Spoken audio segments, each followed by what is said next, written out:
Hello people, welcome back to our channel. So present అయితే big boss హౌస్లో survival of the fittest గురించి టాస్క్లు అనేవి జరుగుతున్నాయి అనమాట. సో బిగ్ బాస్ అయితే సెకండ్ ఛాలెంజ్ కూడా ఇచ్చేశారు. సో ఈ సెకండ్ ఛాలెంజ్ ఏంటి అని చెప్పే ముందు అసలు ఈ బిగ్ బాస్ సీజన్ 8కి ఎవరు విన్నర్ అవుతారని మీకు అనిపిస్తుందో కామెంట్ అయితే చేయండి. సెకండ్ ఛాలెంజ్ వచ్చేసి eat it to beat it. So అక్కడ ఒక ప్లేస్లో 2 టేబుల్స్ మీద చాలా ఫుడ్ ఐటమ్స్, అంటే ఎక్కువ quantity of food items like biryani, chicken, mutton and fish, prawns అన్నీ ప్లేస్ చేసి ఉన్నాయి. సో 2 క్లాన్స్ నుంచి ఒక్కొక్క పర్సన్ వచ్చి ఆ ఫుడ్ మొత్తాన్ని ఫినిష్ చేయాలి పర్టికులర్ లిమిటెడ్ టైంలో.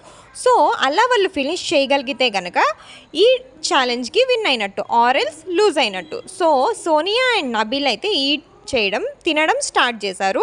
తర్వాత వాళ్ళు తినలేకపోయేసరికి బిగ్ బాస్ క్లాన్లోని ఇంకొక సభ్యుల హెల్ప్తో కూడా ఫినిష్ చేయొచ్చు అని చెప్పారు. సో సోనియా క్లాన్ నుంచి యష్మి వచ్చింది అండ్ నబీల్ క్లాన్ నుంచి ఓం ఆదిత్య గారితే వచ్చారు. సో వాళ్ళు చాలా ట్రై చేసిన తర్వాత కూడా వాళ్ళు ఫుడ్ అనేది మొత్తం ఫినిష్ చేయలేకపోయారు. సో బిగ్ బాస్ ఈ ఛాలెంజ్ని ఓడిపోయారు కాబట్టి ఒక్క వైల్డ్ కార్డ్ ఎంట్రీ ఉంటుందని బిగ్ బాస్ అయితే చెప్పారనమాట. సో ప్రెజెంట్ అయితే బిగ్ బాస్ హౌస్లో ఇది నడుస్తుంది. నెక్స్ట్ మరి ఏం చేస్తారు, వైల్డ్ కార్డ్ ఎంట్రీ అనేది నెక్స్ట్ ఎవరు వస్తారు అని నెక్స్ట్ అప్డేట్లో అయితే నేను మీకు ఇచ్చేస్తాను.